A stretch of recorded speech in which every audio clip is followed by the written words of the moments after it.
하나님을 아는 지식, 오늘 6번째 시간 양과 목자에 대해서 살펴보겠습니다. 양떼를 이끄는 모습, 목자가 양떼를 이끄는 모습은 굉장히 목가적이고 또 평안한 그런 아름다운 그런 풍경입니다. 이스라엘 지역의 언덕과 골짜기에서는 흔히 볼 수 있는 그런 장면이기도 하죠. 우리가 잘 아는 시편 23편에서 목자였던 다윗은 하나님에 대한 아주 위대한 고백을 남기게 되죠. 우리 다시 한번 1절 말씀 같이 읽어볼까요? 시작. 여호와는 나의 목자시니 내게 부족함이 없으리로다. 아멘. 이 말씀 속에서 우리들은 하나님이 어떤 분이신지, 하나님을 아는 지식, 하나님이 어떤 분이신지를 깨달을 뿐만 아니라 그 목자 되시는 하나님 앞에서 우리의 모습이 어떤 존재인지도 알게 됩니다. 몇 가지 중요한 교훈을 살펴볼 텐데요. 첫 번째로 우리는 양과 같은 존재임을 알아야 한다라는 거예요. 양과 같은 존재. 여러분, 인간을 수많은 다른 동물들이 있지만 유독 양에게 비유한 이유가 있어요. 양이라는 동물이 지닌 생물학적 결함과 무력함을 잘 내포하고 있기 때문이기도 합니다.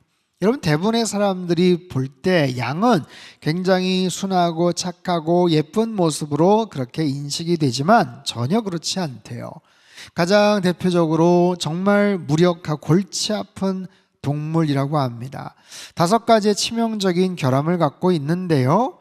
자, 첫 번째, 양은 방향 감각을 쉽게 상실을 한대요. 한번 길을 잃으면 절대로 스스로 집으로 찾아올 수 없다고 합니다. 두 번째는 절대적 무방비 상태. 양은 공격할 무기도 방어할 수단이 전혀 없어요.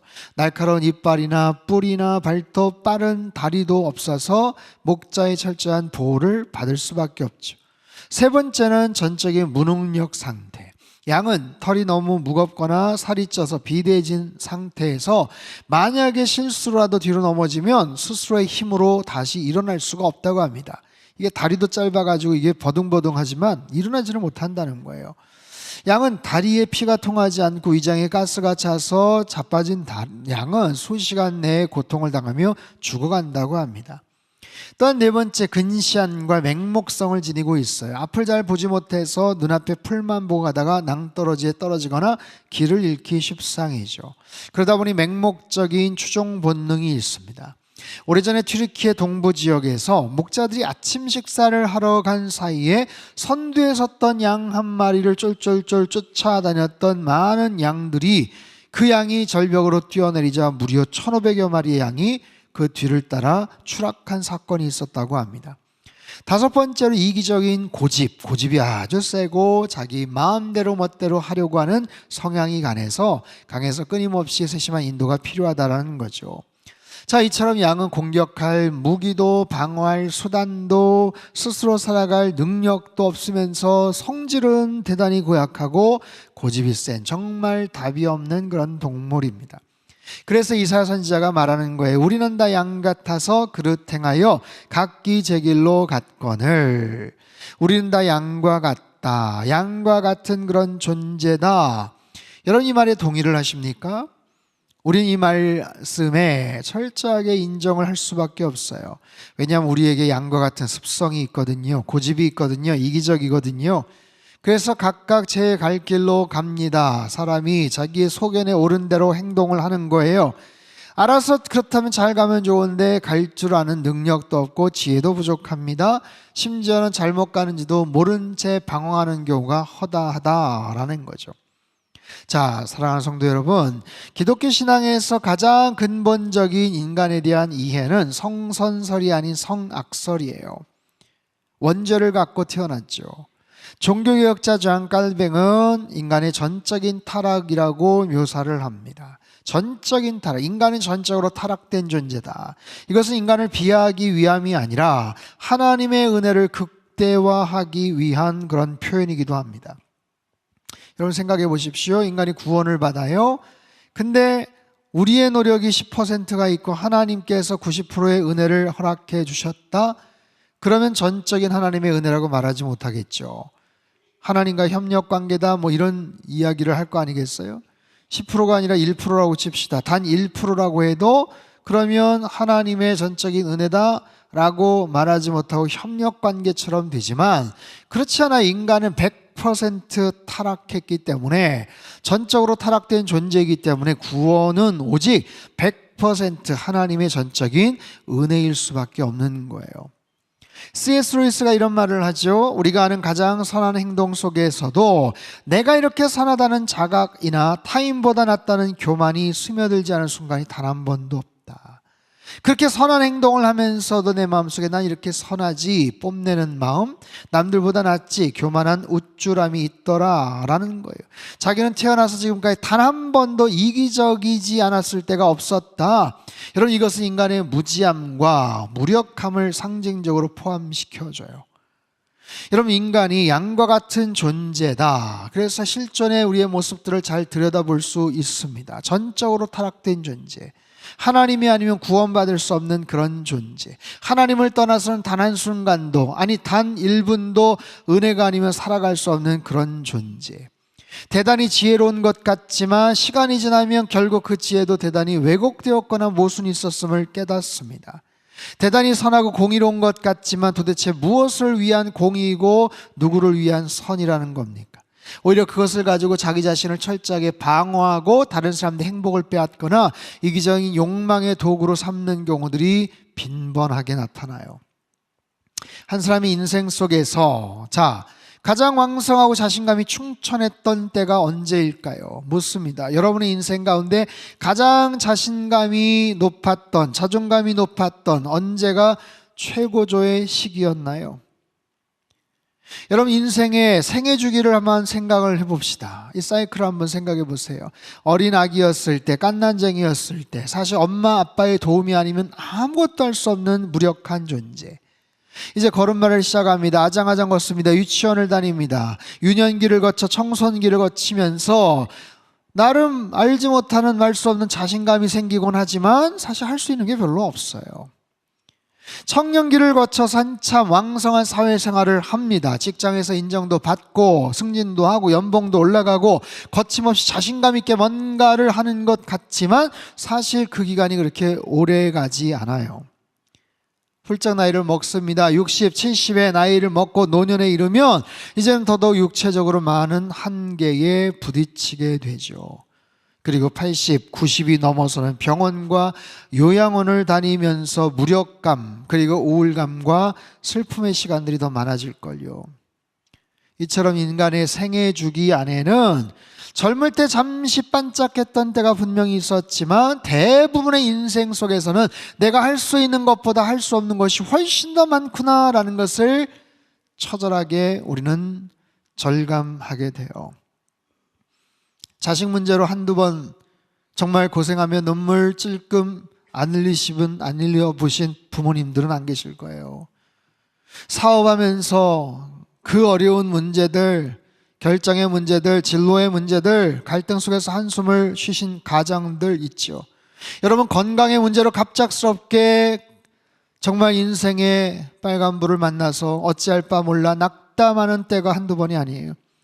부모님 모시는 문제로 형제들 간의 민감한 대화들이 오갈 수도 있습니다. 이런 일반적인 문제들은 차치하더라도 내 인생의 운명, 내 영혼의 끝자락에 대한 확신을 갖지 못한 채 살아가는 사람들이 얼마나 많은지 몰라요.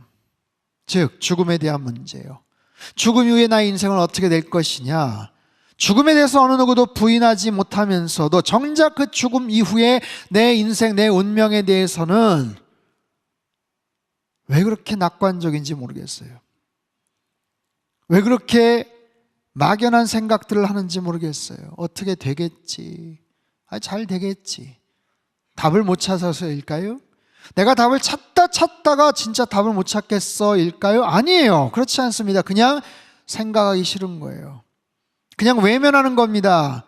그러다 보니까 주변에서 귀에 듣기 좋은 이야기들로 대충 넘어가는 거예요. 여러분, 주변에 교회 다니지 않거나 신앙이 없는 사람들 이야기를 한번 들어보십시오. 똑 부러진 답을 갖고 살아가는 사람들이 과연 몇 명이나 되는지. 사랑하는 성도 여러분, 인간은 양과 같은 존재, 양과 같이 어리석고 무력하고 욕심이 많은 그런 존재다. 스스로 센 척하고 스스로 선한 척하지만 공의와 정의를 말하지만 여러분 세상을 보십시오. 절대선이라고 말할 수 있는 것이 과연 얼마나 될 것이며 이것이 정말 공정이라고 단정 지을 수 있는 것들이 얼마나 되겠습니까? 여러분 인간이 가장 행복할 수 있는 비결은 내 자신이 얼마나 무력하고 모순되고 연약한 존재인지를 먼저 인정하는 순간, 깨닫는 순간 거기서부터 출발을 하는 거예요. 내 자신이 얼마나 연약한 존재인지를 인정하는 것, 그래서 나에게도 내 인생을 책임져 주실 목자 같은 분이 계시면 참 좋겠다라고 생각하는 것. 그래서 인생의 주인을 만나면 세상의 문제와 고민이 해결이 되죠. 내가 아등바등 붙잡았던 것에서 자유케 되죠. 참된 주인을 만날 때 그분 안에서 우리는 평안함을 얻고 자유와 기쁨과 행복을 누릴 수가 있게 돼요. 여러분 그 하나님이 우리의 참 목자 되심으로 인하여 감사하며 사시기를 축복합니다. 그 목자 되시는 주님 안에서 날마다 동행하며 승리하시는 저와 여러분의 삶이 되시길 주님의 이름으로 축복합니다. 두 번째로 하나님을 아는 지식. 하나님이 누구시다? 목자 되신다. 내 인생의 목자가 되신다. 여호와는 나의 목자시니 내게 부족함이 없으리로다. 부족함이 없는 인생이 어디 있겠어요? 여기서의 뜻은 아쉬움이 없다라는 뜻이에요. 하나님이 내 인생의 목자가 되면 아쉬울 것이 없다. 부족함이 여기저기 눈에 보이고 생각이 나지만 적어도 이 순간에는 아쉽지는 않아. 여러분 목자 되시는 그분께서 다 알고 알아서 채워주시기 때문에 그 이상 뭐가 더 필요한가라는 거예요. 흔히 유행했던 예화입니다. 어느 목사님이 주일 예배 주보를 만들면서 사무직원에게 이번 오는 주일 본문 제목을 말했어요. 시편 23편 제목은 여호와는 나의 목자. 새로 들어온 젊은 직원이 잘 모르고 목사님 그게 전부인가요? 묻자. 그럼 그 이상 뭐가 더 필요해? 알았습니다. 근데 그 다음 주 주보에 실린 설교 제목이 여호와는 나의 목자 점점점 그 이상 뭐가 더 필요해? 라고 실렸다는 거예요. 목사님 그걸 보고 그냥 화를 내려고 했는데 가만히 생각해 보니까 그렇지. 하나님 내 인생의 목자신데 뭐가 더 필요해? 하나님이 내 인생의 목자가 되실 때 뭐가 부족해? 뭐가 더 필요해? 여러분 핵심을 관통하는 이야기입니다. 우리 인생에 흡족하고 만족하는 상태. 여러분 본문 2절 한번 읽어볼까요? 시작. 그가 나를 푸른 풀밭에 놓이시며 쉴만한 물가로 인도하시는도다. 푸른 풀밭, 쉴만한 물가 인도하시고 눕히신다. 여러분 양이 웬만해서 눕지 않습니다. 눕지 않아요. 그런데 실제로 양을 쳐봤던 목자 생활을 했던 이후에 목회자의 길에 들어섰던 필립 켈러 목사님이 말합니다. 양이 누울 수 있는 세 가지 조건. 첫 번째 두려움이 없을 때. 늘 두렵거든요. 늘 불안하거든요. 근데 완전한 평안함을 갖고 있을 때. 두 번째 앵앵거리는 해충이 자기를 괴롭히는 해충이 없을 때. 세 번째 배가 잔뜩 부를 때. 가장 완벽한 평안, 만족 속에서 들어눕는다는 거예요. 여러분 복음서에서도 예수님께서 당신의 목자 되심을 이렇게 설명하죠. 선한 목자, 요한복음 10장 11절 12절 말씀입니다. 같이 읽죠. 시작. 나는 선한 목자라. 선한 목자는 양들을 위하여 목숨을 버리거니와 목자가 아니요 양도 제 양이 아니라 이리가 오는 것을 보면 양을 버리고 달아나니 이리가 양을 물어가고 또 해치느니라. 아멘. 나는 선한 목자다. 선한 목자의 표징이 뭐예요? 생명을 내놓는 겁니다. 양을 위해서, 양을 지키기 위해서.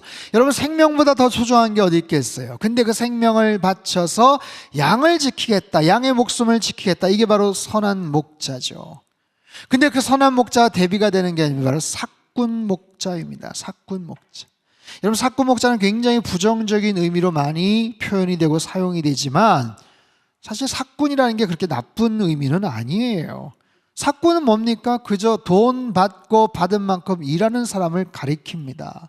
돈을 받고 일을 하는 사람, 일용직 노동자, 농장 노동자, 아르바이트 직원을 말합니다. 여러분 그 사람이 뭐가 악할 게 뭐가 있어요? 정당하게 자기가 받은 만큼 일하는 것 뿐입니다. 나름대로의 성실성이 있고 열심히 있어요. 그들도 돈을 받고 일을 하기 때문에 그렇습니다. 그래서 평상시에는 사꾼 목자나 선한 목자나 잘 구분이 되지를 않아요. 그런데 문제가 생기면 확연하게 차이가 납니다. 맹수가 다가오거나 특별한 어려움이 생기면 누가 진정한 목자인지를 알게 되죠. 사꾼 목자는 어떨까요? 아무런 갈등이 없습니다. 양보다는 돈을, 그리고 돈보다는 자기의 생명을 우선시합니다. 양을 치던 그 당시 유대 광야는 어디서든지 위험이 도사리고 있었어요. 이리떼 같은 맹수들 아니면 강도들이 달려들면 사꾼 목자는 어떻게 할까요? 도망가는 거예요. 싸워볼 생각조차 안 합니다. 해보다 힘에 붙이니까 아니에요. 그냥 먼 발치에서 위험천만할 것 같으니까 도망가고 내빼는 겁니다. 양은 어떻게 될까요? 알게 뭐예요? 내 양이 아닌데. 그게 사꾼 목자입니다. 그에 반해 선한 목자는 어떻게 될까요? 자기 목숨을 바쳐서 양을 지키는 거예요. 싸우는 거예요. 그리고 푸른 풀밭으로 쉴만한 물가로 최적의 조건과 상황으로 양들을 인도하다라는 거죠. 여러분, 이처럼 우리 모두에게는 선한 목자 되시는 예수 그리스도의 사랑이 필요했고 그 주님의 사랑이 지금까지 함께 하신 거예요. 여러분, 저와 여러분의 인생에 선한 목자 되시는 주님이 함께 하신다는 사실이 얼마나 큰 위로가 되고 감사한 일이겠어요. 지금까지 힘들고 어려운 일들이 많았지만 목자 되시는 선한 목자 되신 주님께서 함께 하시고 여기까지 이끌어 주셨음을 믿습니다. 상당히 지나간 50년 동안 힘들고 어려운 일들 많았지만 하나님께서 이 교회를 여기까지 이끌어 주신 줄로 믿습니다. IMF 힘든 시절, 코로나 힘든 시절 잘 겪게 하셨고 여기까지 이끌어 주셨어요.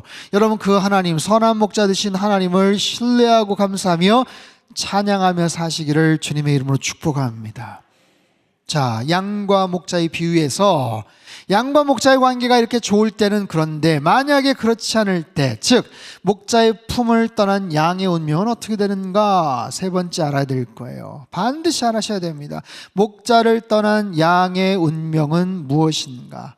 성경은 아주 간단하게 말합니다. 목자를 떠나면 양은 길을 잃는다. 무엇을 잃어요? 길을 잃는다. 길을 잃는다. 단순히 길을 잃는다? 불편해진다? 복잡해진다? 돌아간다? 아니요. 길을 잃는다는 것 자체가 죽음을 의미합니다. 그리고요, 길을 잃는 이유가 단순한 실수나 과오가 아니에요. 지독한 죄성 때문이라고 성경은 말합니다. 다시 한번 이사야 53장 6절 한번 읽어볼까요? 시작. 우리는 다 양 같아서 그릇 행하여 제 길로 갔거늘 여호와께서는 우리 모두의 죄악을 그에게 담당시키셨도다. 우리는 다 양과 같대요. 그래서 각기 제 길로 갔대요. 잘못된 길로 갔대요. 근데 이 모든 원인이 뭐다? 죄 때문이다라는 거예요. 죄 때문에. 우리의 죄악 때문이다. 우리의 죄악 때문에, 우리의 죄성 때문이다. 마틴 로이드 존스 목사님은 현대인의 가장 큰 문제는 자신들이 목자 없는 양과 같은 상태임을 인정하지 않는 오만함에 있다라는 거예요. 자, 묻겠습니다. 여러분, 살아오시면서 길을 잃었던 적이 있습니까? 내가 모르는 길을 운전해서 가다가 내비게이션이 잘못돼서 좀 헤맸다는 얘기를 물어보는 게 아니에요. 내 인생의 길을 내가 그때 그거 잘못 결정해서 3년 돌아섰잖아. 내가 그때 잘못 판단해서 그때 10년 손해봤잖아. 여러분, 그런 의미의 길을 잃어본 적이 있냐라는 거예요. 무엇을 해야 되는데 그 다음 해야 될 것이 생각나지 않고 막막했던 적. 내가 의지할 대상이 있는 줄 알았는데 아무도 나를 찾아보지 않고 손절해버리는 그런 막막한 상황들. 그 다음 단계 어떻게 스텝이 꼬여서 해야 될지 아무것도 떠오르지 않는 그런 상황들. 우리가 가장 의지하는 대상이 뭘까요? 가장 먼저 급할 때 찾는 게 뭘까요? 핸드폰이겠죠? 지갑이겠죠? 신용카드겠죠? 집과 차와 가족들, 친구들이겠죠? 자, 여러분, 지갑이나 핸드폰 잃어버리고 어려움 당하신 적이 있어요? 여러분, 동네에서 사무실이 아니라 말도 통하지 않는 외국에서 혹시 가방을 도난 당하신 적이 있냐라는 거예요. 여권을 잃어버리신 적이 있냐는 거예요. 한번 가정해 보십시오. 기가 막힙니다. 내일 모레 출국을 해야 되는데 여권을 도둑 맞았다, 어디 뒀는지 분실했다. 어떻게 되겠어요? 여러분, 정말 내가 혼자구나라고 생각을 해보신 적이 있습니까? 병원에 가셔서 크고 작은 수술을 해보신 적이 있다면 여러분, 수술실에 아무것도 가져갈 수 없어요. 누구도 같이 들어갈 수 없습니다. 다니던 직장에서, 회사에서 정리해고가 되거나 아니면 떠나야 되는 그런 상황들, 아니면 여러분이 맺고 있는 중요한 관계에서 의미 있는 사람들의 죽음을, 이별을 한두 번쯤 경험해 보신 적이 있을 거예요. 사랑하는 자녀들, 가족들, 내가 그들을 끝까지 지켜줄 수 없고 그들도 나를 끝까지 지켜줄 수 없음을 알고 있습니다. 정말 기도하는 마음으로 도시락 싸서 아침밥 먹여서 수험장에 보내지만 결국에는 그 다음까지 못 가잖아요. 머리 짧게 깎은 아들 정말 이제 군대에 보내면서 그 앞에까지는 들어가지만 마지막까지 갈 수 없이 그냥 서로 손 빠이빠이 하는, 눈물 흘리는 그런 장면들 있지 않습니까? 밤새 끙끙대고 아파도 정말 눈에 넣어도 아프지 않을 내 자식이지만 대신 아파줄 수 없다는 거 아시지 않습니까? 친구는 어떻게 해요? 여러분, 그렇게 오랫동안 사귀었던 20년, 30년, 40년 정말 중마고우처럼 사귀는 친구지만 힘들고 어려울 때 돈 좀 빌려달라는 말 입에서 쉽게 나오지 않습니다. 우린 그런 거예요. 의지할 대상이 별로 없더라고요. 도움받을 것이 별로 없어요. 그렇게 저렇게 우린 살면서 수없이 많은 길들을 잃어버립니다. 그 다음 순간 무엇을 해야 될지 떠오르지가 않아요. 목자를 떠난, 주인을 떠난 양과 같이 우리는 길을 헤맵니다. 어디로 갈지 모릅니다. 아침에 눈을 떴는데 내가 오늘 뭘 해야 될지 모릅니다. 나는 누구, 여긴 어디? 이런 순간들이 너무나도 많아요. 물론 길이야 정말 수없이 펼쳐져 있죠. 하지만 내가 원하는 길이 아닌 길을 걸어가기도 하고 어찌어찌 하다 보니 가는 길들, 빠져나가지도 못하고 이러지도 저러지도 못한 길들이 얼마나 많습니까? 살면서 여러분, 오늘 이 말씀을 잘 기억하세요. 내가 길을 좀 잃은 것 같아. 이 길이 아닌가벼? 이렇게 가는 게 아닌 것 같아. 뭔가 싸해. 여러분, 그런 순간, 그런 마음이 들면 빨리 목자의 음성을 들으셔야 돼요. 목자의 소리를 들으셔야 돼요. 목자의 음성을 들으셔야 돼요. 오늘 주보에 실린 겨자씨의 내용도 그와 같습니다. 라디오 주파수는요, 전파를 이용해서 소리와 음악을 송출을 하는 통로죠. 그런데 아무리 중요한 뉴스나 감미로운 음악이 송출이 되어도 내 주파수의 사이클이 맞지 않으면 소용이 없는 거예요. 우리 영적인 삶도 마찬가지입니다. 많은 크리스천들이 하나님의 뜻을 궁금해합니다. 하나님의 뜻을 알고 싶어 합니다. 그런데 정작 그분의 임재 안으로 들어가는 것은 꺼려해요. 깊은 교제를 쌓기보다는 그저 내가 원하는 답만 콕 집어서 알고 싶어하는 경향들이 있어요. 여러분, 하나님은 단순히 정보를 전달하시는 분이 아니에요. 하나님은 우리와 함께하기를 원하시는 분입니다. 내가 목자의 음성을 듣는다는 것은 그분께 나의 영적인 주파수를 맞춘다는 거예요. 주파수를 맞추면서 그분의 임재 안으로 들어간다는 거예요. 그리고 거기서 들려진 그 목소리대로 순종하겠다라는 의지예요. 그렇게 할 때 잃어버린 길에서 새로운 탈출구를 우린 찾을 수가 있고요, 생명의 말씀을 듣고 살아날 수가 있는 거예요. 사랑하는 성도 여러분, 목자의 음성을 들으시고 잃어버린 길에서 헤매지 마시고 빠져나오십시오. 우리는 늘 헤맵니다. 우리 자녀들 헤매는 모습 보면 안타까울 때 있죠. 엄마 아버지도 헤매는 거 마찬가지예요. 엄마 아빠 알아서 할게요. 제가 알아서 한다니까요. 내가 잘할 수 있어요. 알아서 하긴 뭘 잘해. 답답할 때 많잖아요. 등짝 스매싱 날리고 싶을 때 있잖아요. 여러분, 착각이고 오해인 것처럼 우리도 마찬가지예요. 나이를 먹었다고 해서 80년, 100년을 살았다고 해도 우리는 뭐다? 양과 같은 존재다. 하루속히 주님의 인도함을 받고 살아가는 것이 가장 행복한 인생이고, 그분의 뜻을 따라 인도함을 받아 살아가는 길이 가장 빠르고 복된 길인 줄로 믿습니다. 그 목자 되시는 주님은 우리의 인생의 여정을 가장 선한 길로 이끌어 주실 뿐만 아니라 우리에게 뼛속 깊이 새겨진 죄의 문제도 해결해 주셔요. 여러분, 오늘 말씀 성경적 비유의 가장 놀라운 지점은요, 목자이신 하나님이, 목자이신 그분이 친히 어린 양이 되셨다는 거예요. 요한복음 1장에서 예수 그리스도를 세상 죄를 지고 가는 하나님의 어린 양이다 라고 표현하죠. 하나님의 어린 양이다. 어린 양이래요. 여러분, 시편 23편의 목자는 양들을 위해서 푸른 초장을 준비하지만 요한복음 10장에서의 선한 목자는 양들을 위해 자신의 목숨을 버립니다. 우리 인간의 죄악과 무력함을 해결하시기 위해 하나님은 스스로 무력한 어린 양의 형상을 입고 십자가라는 제단을 오르시는 거예요. 목자 되시는 그분께서 우리를 얼마나 사랑하시는지를 보여주시기 위해서 행하셨던 십자가 사건, 사랑의 증거, 극치의 확증의 모습이죠. 자, 사랑하는 성도 여러분, 여기 우리 인생에 굉장히 소중한 고백이 있습니다. 한번 따라해 볼까요? 나는 양과 같은 존재입니다. 나에게는 목자가 필요합니다. 예수 그리스도는 나의 선한 목자입니다. 아멘. 아멘. 여러분, 우리 모두는 무능하고 연약하고 고집이 세고 죄성이 가득한 존재입니다. 인정하십니까? 죄성이 세고 고집이 세고. 여러분, 주변에 고집 센 사람들 알고 있죠? 몇 명 떠오르죠? 나는 아닌데, 그죠? 나는 고집, 나는 아닌데. 내 주변에 있는 사람들만 그렇게 고집이 세죠? 우리 모두는 다 도끼인 객끼입니다.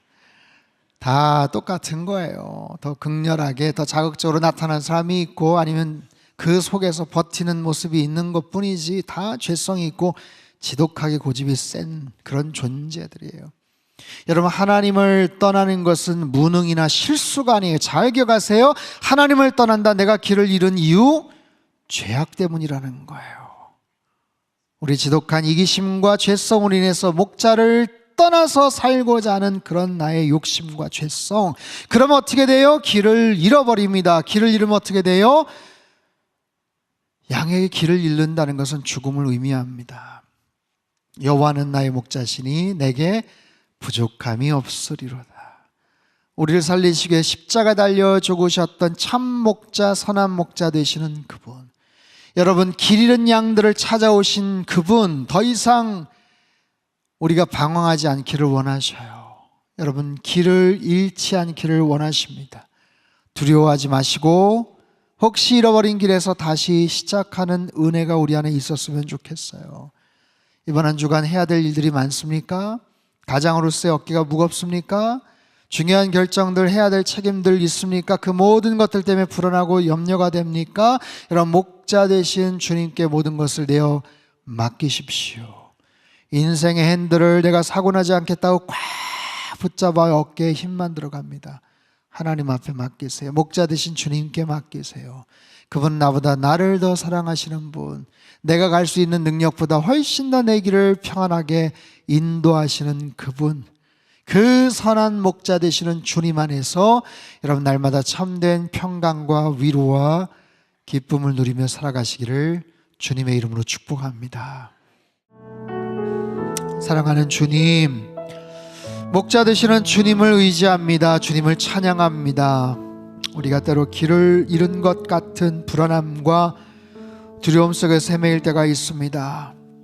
길을 잃는 것이, 목자의 곁을 떠나는 것이 우리의 실수와 과오가 아니라 지독한 우리의 죄 때문이라고 말씀을 하십니다. 빨리 자리를 돌이켜 목자 되신 주님 품에 안기는 우리 모두가 되게 하여 주옵소서. 아무리 멀리 떨어져 있어도 주님 우리를 찾아주시고 푸른 초장과 쉴만한 물가로 인도하여 주시옵소서. 하나님, 인생의 삶의 무게가 너무나도 힘듭니다. 이 모든 것들 주님께 내어 맡깁니다. 수고하고 무거운 짐진 자들아 다 내게로 오라 말씀하셨습니다. 하나님, 내가 꽉 붙잡고 있는 인생의 핸들, 그 손을 놓게 하시고 오히려 가장 완전한 인생의 드라이버 되시는 주님 손을 붙잡게 하여 주옵소서. 그럴 때 주님과 동행하며 날마다 하늘의 평강과 참된 소망과 기쁨을 누리며 살아가는 우리 모든 성도님들의 삶이 되게 축복하여 주옵소서. 귀하신 예수님의 이름으로 기도합나이다. 아멘.